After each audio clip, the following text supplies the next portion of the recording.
T'es presque là? Maman, calme-toi. C'est moi. Alors, tu n'y es pas allé, après tout, on dirait que l'appel était vrai. Quelque chose s'est-il passé? Tenez, j'ai eu un accident. Viens à l'hôpital tout de suite. Quoi? J'arrive tout de suite. Campé. Aujourd'hui, notre petite fille devait nous rendre visite, mais même après l'heure prévue, elle n'était pas arrivée. Ensuite, nous avons reçu un appel de notre fils. Après avoir pris l'appel, mon mari et moi nous sommes rapidement préparés pour aller à l'hôpital. Alors que nous étions affairés, la sonnerie de la porte a retenti et une personne inattendue est entrée. Ça fait longtemps? Oh, est-ce l'odeur de cookies qui cuisent? Waouh, ils ont l'air délicieux. Quoi? J'étais stupéfaite de voir ma petite fille, que je pensais avoir eu un accident, se tenir juste devant moi. Mon esprit s'est à nouveau arrêté et cette fois mon corps s'est figé aussi. Ma petite fille, comprenant pas ma réaction, semblait confuse et s'est figée également. J'ai appelé mon fils pour comprendre la situation. Cet appel téléphonique a tout changé. Je suis Suzanne. À 70 ans, je suis déjà à la retraite, profitant de la vie. Mon mari, Georges, également âgé de plus de 70 ans, profite également de sa retraite. Beaucoup de gens ont du mal pendant leur retraite, mais heureusement, grâce à nos deux revenus et aux revenus légèrement plus élevés de mon mari, nous avons pu vivre confortablement. Notre seul fils, John, vit à environ 30 minutes en voiture avec sa femme Lisa et notre petite fille, Karen. Papa, maman, est-ce qu'il y a quelque chose qui vous tracasse? Avez-vous besoin d'aide pour quelque chose? Eh bien, nous ne pouvons pas penser à quelque chose pour le moment. J'ai levé les bras, croisé mes bras, et j'ai réfléchi intensément, mais j'ai rien trouvé. T'as pas politesse envers mon fils. Nous n'avons plus besoin de aider. Gamas, voici le désherbant dont tu as parlé avant. Je l'ai pris au magasin de bricolage en venant ici. Merci, j'étais sur le point de manquer. J'apprécie. Ce n'est pas du tout un problème. Je vais le mettre dans la remise dans le jardin. Merci, je te dois une faveur. Karen se dirigeait avec confiance vers la petite remise au coin du jardin. Mon mari et moi, lui faisant confiance, ne bougions pas. Mais John et sa femme semblaient perplexes, se demandant où elle allait. Karen nous rend souvent visite seule, car son école est proche. Elle nous aide avec les courses dans les magasins éloignés et en portant des objets lourds, résolvant les problèmes auxquels nous sommes confrontés. Par conséquent, nous n'avons presque jamais besoin de demander de l'aide à John. Elle comprend et prend soin de nous. Elle s'occupe de nous mieux que toi. C'est vrai. Je suis pratiquement inutile ici. Nos deux familles ont ri fièrement en pensant à Karen. Qu'est-ce qui est si drôle? Karen a demandé, étant revenue après avoir rangé l'herbicide. Elle s'est jointe à notre atmosphère joyeuse, même si elle ne connaissait pas le contexte de la conversation. Parmi à toi, j'ai répondu. De comment tu prends toujours bien soin de tes grands-parents. J'aime juste passer du temps avec vous, a dit Karen avec un sourire. Même ainsi, tu nous aides beaucoup et nous t'en sommes reconnaissants. J'aime aussi apprendre différentes recettes et faire de la pâtisserie avec grand-mère. Alors que dirais-tu de faire quelque chose de simple aujourd'hui? Avons-nous encore du mélange à pancakes? J'ai suggéré, faisons des cookies au micro-ondes. Ils ne prennent que 10 minutes, non? Peut-être que je devrais aider aussi, a dit Karen avec confiance. Nous nous sommes dirigés vers la cuisine, suivis par Lisa. Karen a rapidement tout préparé, me laissant peu de choses à faire. Lisa, qui n'était pas familière avec la cuisine, semblait également un peu perdue. J'ai abandonné l'idée d'aider à la pâtisserie et j'ai invité Lisa à aider à préparer les plats et les boissons à la place. Au final, Karen a presque tout fait toute seule. Ses compétences en pâtisserie étaient le résultat de ses visites fréquentes. Chaque fois qu'elle venait, nous faisions souvent de la pâtisserie ensemble. Manger les friandises avec mon mari et Karen en discutant était l'une de nos plus grandes joies.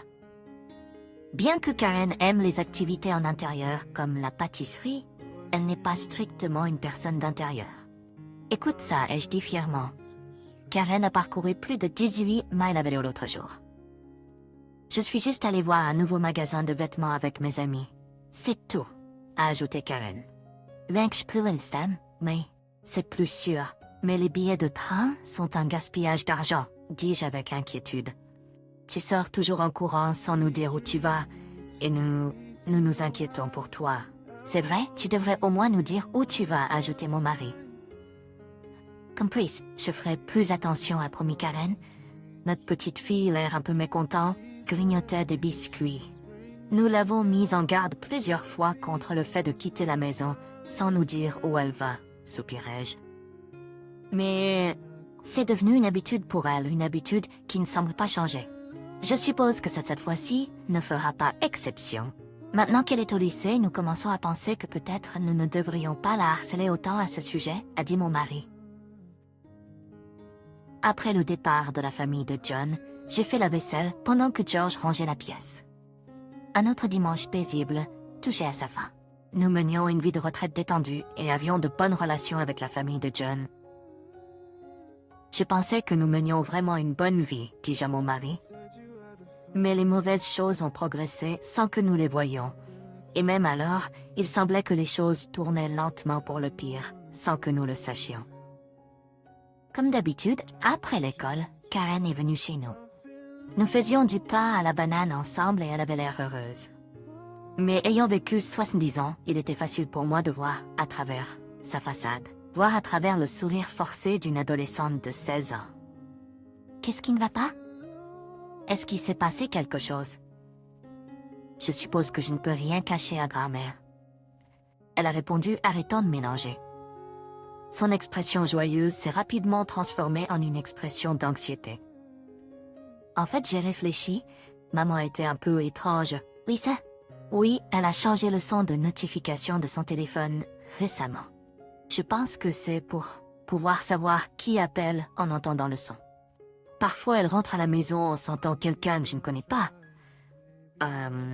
Elle rentrait plus tôt que moi de son travail à temps partiel, mais maintenant, elle est parfois plus tard. Et elle vérifie nos emplois du temps à mon père et à moi. À chaque mention de Lisa, le visage de Karen devenait plus sombre. Contrairement à ma jeunesse, les lycéens de nos jours ont plus d'expérience en amour. Ils doivent également être très sensibles aux réactions et aux sentiments des autres. Karen, en tant que lycéenne, semble soupçonner Lisa d'avoir une liaison. Elle n'utilise pas directement le mot « liaison », probablement parce qu'elle ne veut pas croire que sa propre mère pourrait faire ça. Et ouais, son folle sac de c'était John ou Sammy. Elle doit être en train de lutter pour savoir quoi faire. Peut-être que papa est aussi inquiet pour maman. Il semble un peu distant.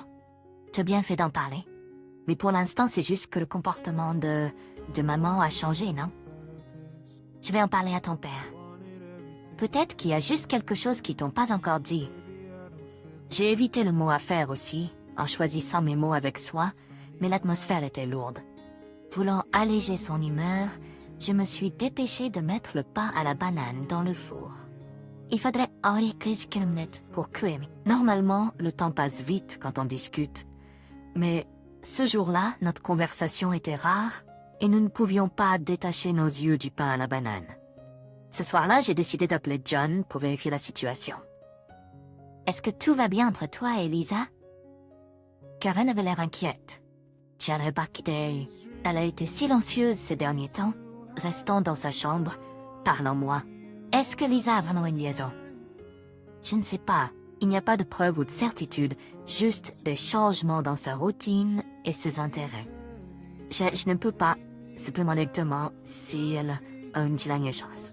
Donc tout ce que je peux faire, c'est sonder légèrement à travers la conversation et les actions, principalement en observant. Cela fait plus de 15 ans que Lisa t'a épousée et elle a toujours été gentille avec nous. Venant avec la famille, il est difficile de la voir comme quelqu'un qui aurait une liaison. Il y a de fortes chances que ce soit juste un malentendu. Notre relation avec la famille de John est bonne, tout comme la nôtre. Donc, si nous soupçonnons à tort Lisa d'avoir une liaison, cela pourrait ruiner cette bonne situation. Mais si nous ne faisons rien, Karen continuera à se sentir anxieuse. Et George était tellement troublé de s'en agir avec Lisa. John et moi avons tous deux soupiré, sentant le dilemme. Nous n'avons pas pu trouver de bonne solution, donc nous avons convenu d'y réfléchir avant notre prochain appel. George et moi avons essayé de trouver un bon moyen de gérer cela, mais les jours passent sans aucune idée lumineuse, et le temps continue de s'écouler. Payer beaucoup d'argent pour un détective, pour enquêter sur une liaison, comme dans les drames ou les films, c'est de la fiction. La réalité est juste comme ça. Nous n'avons rien fait, et 2 semaines se sont déjà écoulées. Karen n'a pas rendu visite pendant ces 2 semaines, ce qui est inhabituel. Je commençais à m'inquiéter pour elle et à penser à lui, suggérer de venir quand elle a soudainement appelé. « Grand-mère, est-ce que je peux venir demain ?»« Bien sûr, c'est bon. Je viendrai avant le déjeuner. J'ai hâte de goûter à ta cuisine. » J'ai été surprise et soulagée par son appel soudain, et avant que je m'en rende compte, l'appel s'est terminé avec un mélange d'émotions. La conversation était un peu floue, mais il semblait que Karen va rendre visite. Sa voix semblait plus joyeuse que je ne l'aurais pensé. Peut-être que pendant ces 2 semaines, nous avions conclu que Lisa était innocente. En y réfléchissant, toute cette affaire de suspicion était sans preuve ni certitude. Peut-être que j'étais simplement trop anxieuse pour quelque chose qui n'était même pas arrivé. Décidant de ne plus y penser, j'attendais avec impatience la visite de Karen. Le lendemain, j'attendais Karen en cuisinant des cookies. C'était dimanche, mais seule Karen venait. John, qui travaille dans la gestion de production dans une usine, devait apparemment travailler en raison d'un délai urgent. Comme John travaillait, Lisa avait décidé de travailler à son travail à temps partiel, donc Karen venait seule. Malgré mes efforts pour ne pas y penser, je me sentais encore un peu lourde, n'ayant pas encore apaisé les inquiétudes de Karen, rendant même la pâte à cookies plus lourde. Perdue dans mes pensées, j'ai oublié le temps. Soudain, j'ai réalisé qu'il était presque l'heure du déjeuner et que Karen était en retard. Je ne pouvais pas m'empêcher de ressentir une vague d'anxiété inexplicable. En attendant avec impatience, je regardais les cookies cuire dans le four, essayant de me distraire. Après environ 10 minutes, juste au moment où le minuteur du four a sonné, le téléphone a sonné. Pensant que c'était Karen, j'ai répondu sans vérifier le numéro. « Karen, tu es en retard? Tu es presque arrivé? »« Maman, calme-toi. C'est moi, John. » En réalisant que c'était pas Karen, j'ai été un peu déçue. Mais cela m'aidait à retrouver un peu de calme. Entendant la voix anxieuse de John de l'autre côté, j'ai demandé « Il semble que tu n'y sois pas allé après tout. Alors, il semble que l'appel était vrai. Qu'est-ce qui ne va pas? » Karen a eu un accident. Viens à l'hôpital tout de suite. Quoi? J'ai été figée de choc, sentant que mon âme quittait mon corps. Reste avec moi. Va à l'hôpital. J'arrive aussi. J'y serai tout de suite. Collins. La voix urgente de John m'a ramené à la réalité. Après avoir expliqué la situation à George, nous nous sommes dépêchés de nous préparer pour l'hôpital. À ce moment-là, quelqu'un a frappé la porte d'entrée. Irrité par ce visiteur inopportun, je l'ai ignoré et me suis concentré sur le départ. J'ai entendu la porte d'entrée s'ouvrir. Nous laissons toujours la porte déverrouillée pour Karen, qui a frappé une fois pour nous faire savoir qu'elle était arrivée. C'est typique de ma petite fille. Ça fait longtemps, je m'exclamais en voyant Karen. Oh, est-ce l'odeur de cookies? Ils ont l'air délicieux. J'étais stupéfaite de voir Karen, que je pensais avoir eu un accident, juste devant moi. Confuse par ma réaction, Karen semblait aussi figée. Le temps s'est arrêté pour nous deux. Karen? Tu n'as pas eu un accident? J'ai demandé. Oui, exactement. Pourquoi es-tu ici? Karen répondit. Qu'est-ce que tu veux dire? Accident? J'étais de kite. J'ai juste été retardée parce que j'ai pris le train avec tu m'as dit de ne pas rouler trop loin à vélo. Je n'étais pas en retard, alors j'ai pensé que tu avais eu un accident. John vient d'appeler et a dit que tu avais eu un accident et que tu étais à l'hôpital. Karen, papa a dit ça? La voix de George nous ramena au présent. Karen était en sécurité et indemne, c'était clair. Mes genoux ont cédé de soulagement. Tu es vraiment pas blessé? Ah, oui, oui. Je suis pas blessée. Alors c'est quoi cette histoire d'accident? Je demandais, toujours confus. Je te comprends pas très bien non plus. Laisse-moi appeler ton père pour éclaircir tout ça. Je décidai d'appeler John pour comprendre la situation, espérant qu'il y aurait des développements. Reprenant mes forces, je me dirigeai vers le téléphone. Cet appel allait considérablement changer la situation. Dès que j'avais les Skinken, John a répondu immédiatement. Maman, je sais que c'est confus, mais écoute. Je suis à l'hôpital maintenant, mais ils ont dit qu'aucun accidenté n'a été amené. J'ai aussi fait appeler les hôpitaux à proximité, mais c'est pareil, pas de victime d'accident. Calme-toi et écoute. Karen est ici avec nous, saine et sauve. C'est un soulagement, donc elle va bien. Qu'est-ce que tout cela signifie? Je lui ai demandé, c'est Lisa qui a reçu l'appel. Ils ont dit que notre fille avait été amenée à l'hôpital après un accident. Elle est sortie précipitamment de la maison et m'a heurté en revenant. Donc nous sommes venus tous les deux, ici. Maintenant, nous pensons que l'appel pourrait avoir une blague. L'appel venait-il de l'hôpital? C'était un numéro de téléphone portable et... Oh. Ils ont dit que les secouristes n'utilisent pas cette paroi de téléphone portable. Parfois, j'utilise des téléphones portables, donc c'était pas étrange. Mais quand nous avons essayé de rappeler, personne n'a répondu. Je vois, donc c'était une blague. Mais quelque chose cloche. Maman, il y a quelque chose que je dois te demander. Est-ce que c'est d'accord?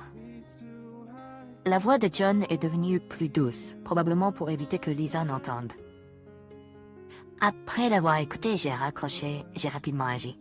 1 heure plus tard, j'étais dans le salon de John, en train d'appliquer un pansement sur mon coude écorché qui me brûlait. Maman, t'es là? Je suis dans le salon. John semblait être de retour. Nous avons conversé bruyamment à travers la distance entre l'entrée et le salon. Une fois qu'il a su que j'étais dans le salon, j'ai entendu les pas précipités de 2 personnes qui s'approchaient. Maman, ça va? Tu t'es blessée? Je vais bien. Juste une petite égratignure. John est entré dans le salon, tenant le bras de Lisa, probablement pour l'empêcher de s'échapper. On dirait que mes soupçons étaient fondés. Maintenant, Lisa, assieds-toi s'il te plaît. Tchut. J'ai tapoté le canapé, faisant signe à Lisa de s'asseoir.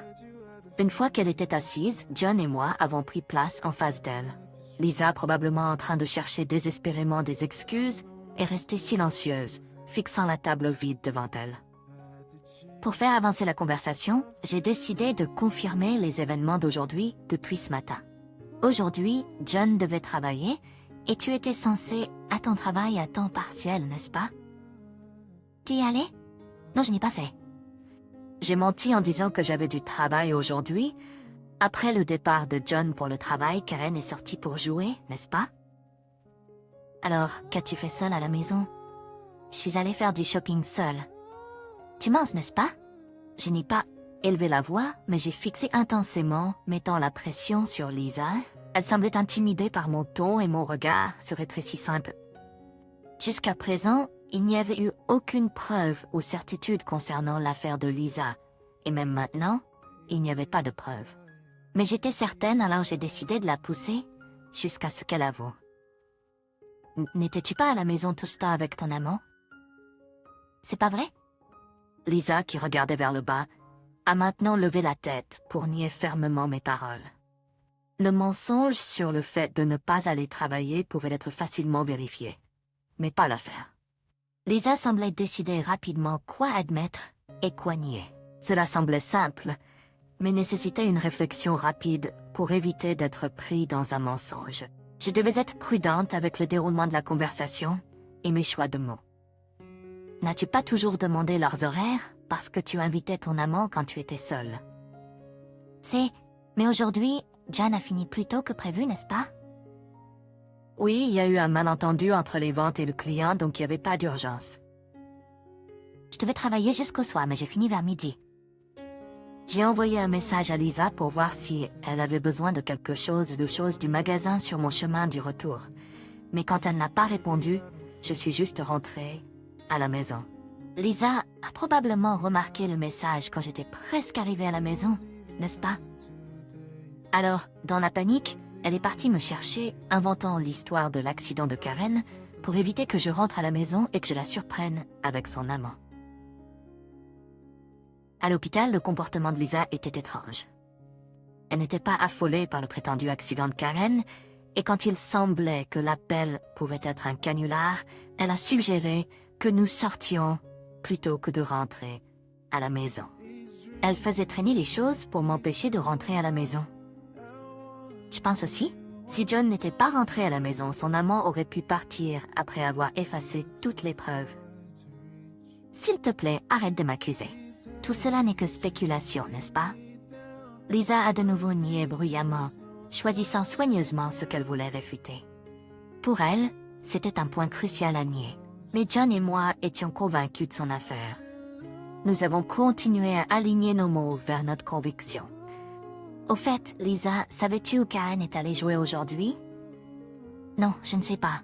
Elle a juste dit qu'elle sortait comme d'habitude. Oh, je vois. Lisa était trop concentrée sur comment éviter nos accusations pour remarquer ce qui se passait juste devant elle. Est-ce qu'on pourrait appeler ça ne pas voir la forêt à cause des arbres? J'étais chez John depuis avant leur retour, ce qui signifie que j'avais une clé. En réalisant que Karen avait visité ma maison aujourd'hui où elle n'était pas allée depuis 2 semaines, Lisa était surprise. Karen n'avait pas visité ma maison depuis environ 2 semaines, donc il semble que Lisa ne s'attendait pas à la voir là-bas. Parce que Karen est venue chez moi au lieu d'aller à l'hôpital, j'ai fini par appeler John pour confirmer la situation et ma destination a changé de l'hôpital à la maison de John.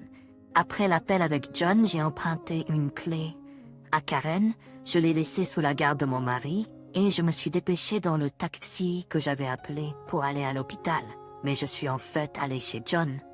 Au final, je n'ai pas utilisé la clé que j'avais empruntée à Karen, mais sans elle, je n'aurais peut-être pas pensé aller chez John. Tout s'est finalement retourné contre Lisa. C'est soit une pure malchance, soit une intervention divine contre les méfaits. Lisa a remarqué le pansement sur mon bras à partir du fait que j'étais chez John plus tôt et que je me suis blessée. Elle semblait avoir réalisé quelque chose. Il était temps de parler de ma certitude concernant sa liaison. En fait, la maison était déverrouillée, donc j'avais pas besoin de la clé.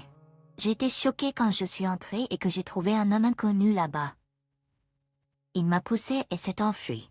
C'est ainsi que j'ai eu cette égratignure sur mon bras. Il faut environ 30 minutes pour conduire de chez moi chez John, mais le chauffeur de taxi a pris des raccourcis et nous y sommes arrivés en environ 20 minutes. Impressionnante compétence professionnelle. Cependant, arriver trop tôt signifiait que j'ai rencontré l'amant de Lisa était en train de détruire des preuves. Et la personne qui m'a poussé était ton amant, n'est-ce pas? Je connais pas cette personne. Lisa a fermement nié à nouveau. Elle semblait penser que nier tout lien avec l'affaire lui permettrait de s'échapper. Sans preuves tangibles comme des photos ou des conversations enregistrées, c'est en effet la stratégie la plus simple et la meilleure pour elle. Mais le moment où je rencontrais l'amant en défaite de Lisa a été confirmé. Donc la personne que j'ai rencontrée était un cambrioleur alors. C'est la conclusion. Lisa, c'est sérieux. Un cambrioleur est entré dans cette maison.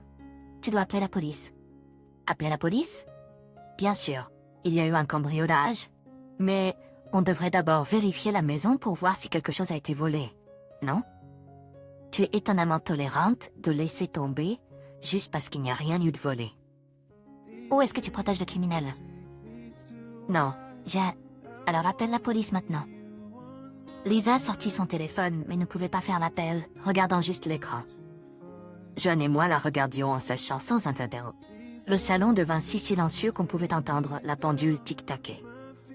Après 1 minute de silence, Lisa n'avait toujours pas appelé la police. Bien sûr, elle ne le ferait pas.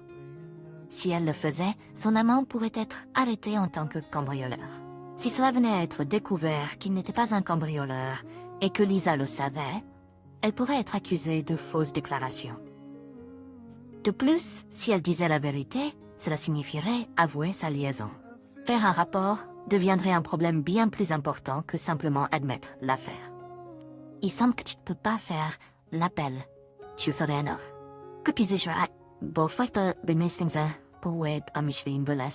S'il n'y a rien de volé, il n'est pas nécessaire de faire un rapport, n'est-ce pas?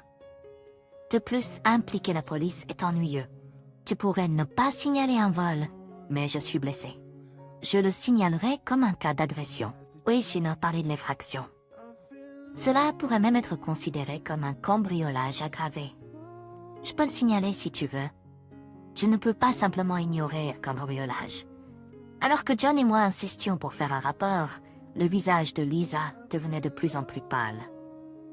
Si tu admets avoir une liaison et que l'homme que j'ai rencontré était ton amant, je ne ferai pas de rapport. Choisis. Était-il un cambrioleur ou ton amant? Admettre l'affaire signifie pas de rapport de police, juste résoudre le problème de l'affaire. Mais le nier mène à un plus grand scandale avec la police impliquée. J'ai donné à Lisa un choix, mais c'était vraiment une seule option. Je suis désolée, j'ai eu une liaison. Bien que nous n'ayons pas de preuves, John et moi avons réussi à la faire avouer. Ce serait trop embarrassant d'impliquer la police maintenant. La menace était juste un bras. Je suis soulagée que Lisa ait cédé. Après avoir admis l'affaire, Lisa s'assit en silence, regardant la table vide. Table, John l'a divorcée peu de temps après. Le divorce s'est déroulé sans encombre, puisqu'elle a admis l'affaire. L'ex-femme divorcée est allée virer un amant, mais ses problèmes continuaient. Il s'est avéré que son amant était un homme marié qui avait caché ce fait. L'amant a réussi à se réconcilier avec sa femme, laissant l'ex-femme seule. Oh, maintenant célibataire, elle devait travailler pour payer ses dépenses de subsistance. Cependant, ayant été à temps partiel depuis son mariage avec John, elle avait un écart de carrière de 15 ans. Elle a du mal à trouver un emploi maintenant et vit dans un appartement bon marché, épuisant ses économies. Mais les économies ne sont pas infinies.